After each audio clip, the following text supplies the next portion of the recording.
Olá, seja bem-vindo ao canal do Planeta Verde, na cobertura do 20º Congresso Brasileiro de Direito Ambiental. Eu sou o Fabiano Melo e ao meu lado está o ministro Antônio Herman e Benjamin, do STJ. Ministro, alegria recebê-lo aqui conosco, na 20ª edição desse importante congresso, que o senhor é fundador, é parte dessa história.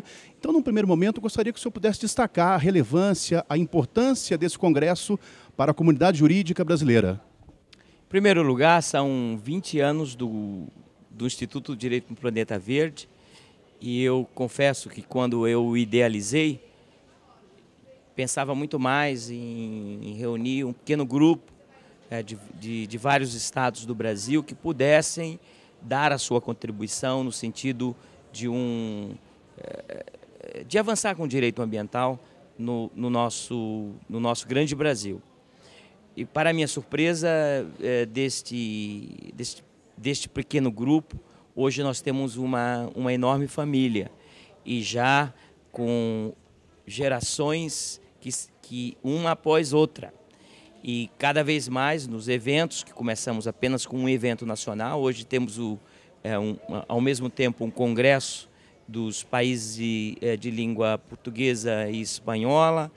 Temos o Congresso dos Estudantes, que envolve estudantes de graduação, mestrado e doutorado. Ou seja, não apenas pensando no presente, mas pensando também no futuro. E, evidentemente, cada vez mais nós conseguimos melhorar o trabalho. E hoje, sob a presidência do professor Morato Leite, nós temos, entre outras inovações, essa entrevista aqui do canal Planeta Verde, e basicamente cada um de nós com vários papéis, professor, como é o seu caso, mas que acaba trabalhando também na elaboração de programa, colar cartazes, fazer faixa, animar auditório, chamar as pessoas e também entrevistar convidados. Portanto, uma alegria muito grande ver o Instituto do Direito para um Planeta Verde completar 20 anos, é um pouquinho mais de 20 anos. E juntamente a própria revista de Direito Ambiental, que nós publicamos desde o início com a editora Revista dos Tribunais, agora a parte do grupo Thomson Reuters. Ministro, esse ano qual foi a temática da sua conferência? O congresso deste ano reúne dois grandes institutos. E ambos têm uma grande conexão comigo porque eu os idealizei.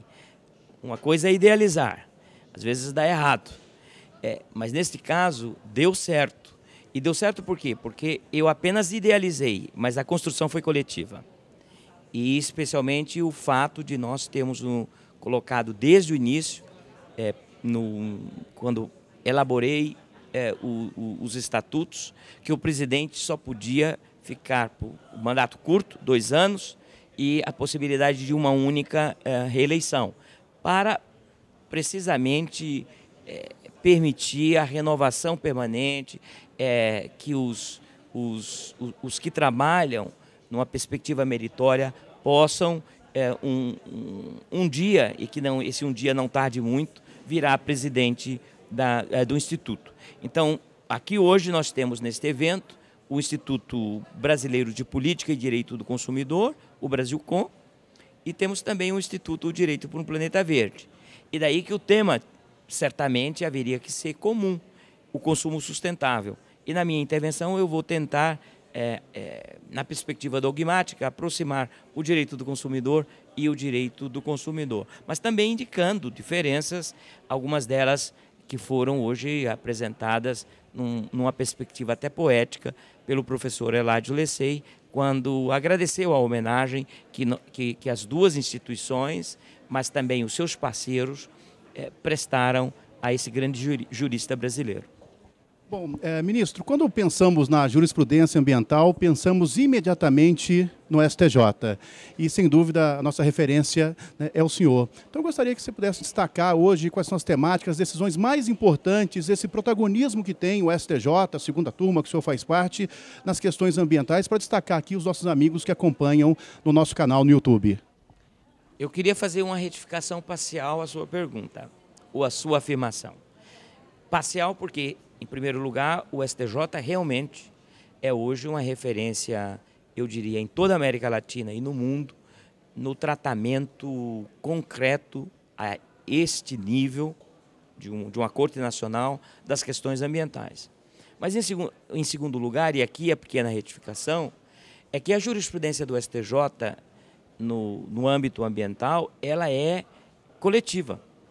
E tem, na verdade, grandes porta-vozes e muitos porta-vozes. Seria muito triste se a jurisprudência do STJ pudesse ser relacionada ou dirigida a um ministro apenas ou a uma ministra apenas.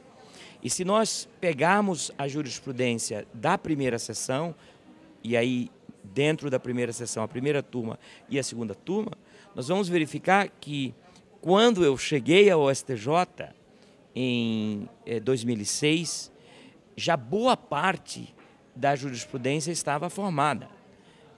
Em questões como, por exemplo, a verbação da reserva legal, a importância da reserva legal, das áreas de preservação permanente, o combate aos abusos na desapropriação ambiental direta ou indireta, no tema da água, precedentes de vários ministros, alguns como um ex-integrante da minha turma, hoje falecido. Portanto, é um trabalho coletivo. E quantas vezes eu me deparo com processos, com votos redigidos por outros colegas e que eu paro e penso, eu digo, mas que orgulho de fazer parte de um tribunal que tem ministros desta envergadura. Lembro que alguns deles, como o ministro Teori Zavascki, o ministro Luiz Fux, estão hoje no Supremo Tribunal Federal, mas marcaram a transformação da jurisprudência do Superior Tribunal de Justiça. A ministra Eliana Calmon, hoje aposentada.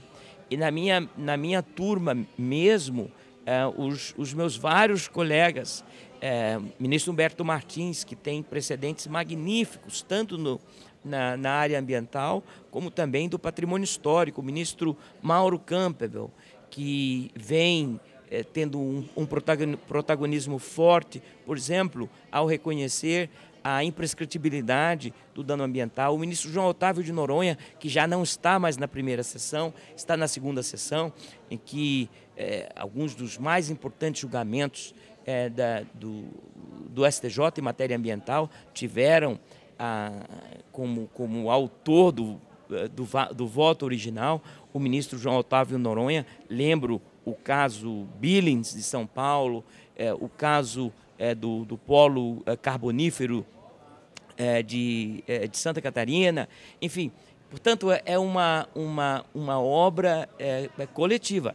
E os novos que estão chegando, o ministro Sérgio Cuquina, a ministra Regina Helena, quer dizer, cada um deles com esta grande preocupação com a sustentabilidade do planeta. Mas, de certa maneira, o nosso trabalho não é tão difícil. O trabalho do juiz brasileiro, ao contrário de outros países, não é tão difícil, porque nós contamos com uma legislação extremamente avançada que vai desde a Constituição Federal, as constituições estaduais, as leis orgânicas dos municípios, as resoluções do CONAMA, dos CONSEMAS e dos próprios conselhos municipais. Enfim, é um arcabouço extremamente complexo, mas exuberante. E aí o papel do juiz, portanto, é aplicar essas leis que são aprovadas pelo Parlamento, pelo Congresso Nacional, mas também pelas Assembleias Legislativas e pelas câmaras municipais. O senhor fez menção aí à nossa legislação avançada, o trabalho, né, na magistratura, mas, por outro lado, ministro, nós passamos hoje por um momento de flexibilização das normas ambientais. Eu queria a sua opinião e quais são os desafios do direito ambiental brasileiro neste momento. O grande desafio ainda é o da implementação, da eficácia, porque por mais que a jurisprudência do STJ seja robusta, seja ou contenha o maior número de precedentes ambientais de todas as cortes nacionais da América Latina, por mais que os juízes brasileiros se debrucem sobre as questões ambientais, ao final das contas, nós só vamos ter os objetivos da legislação alcançados se a exceção for a exceção da exceção. Ou seja, o descumprimento foi efetivamente um ponto fora da curva. E, infelizmente, nós ainda temos, seja o próprio Estado, seja as empresas, seja mesmo nós, consumidores, desrespeitando de uma maneira massiva a legislação ambiental.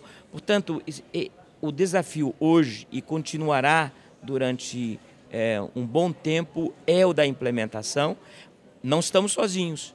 No mundo inteiro, mesmo nos países mais desenvolvidos, como Estados Unidos e Europa, o desafio ainda é o da implementação. Mas acredito que nós temos feito devagar, num processo gradual, o nosso dever de casa. Não quer dizer que já completamos o dever de casa, mas começamos o dever de casa, e a legislação, não obstante esses episódios de retrocesso, de uma maneira geral, e aqui podemos fazer o diálogo das fontes, de uma maneira geral, essa legislação ainda é muito robusta. Ministro, muito obrigado pela sua participação, foi uma alegria recebê-lo, até mesmo acompanhar tudo que nós temos aqui, tem no senhor como idealizador, foi uma alegria, e a você que nos acompanha, temos o nosso canal no YouTube com várias entrevistas que eu faço o convite a você.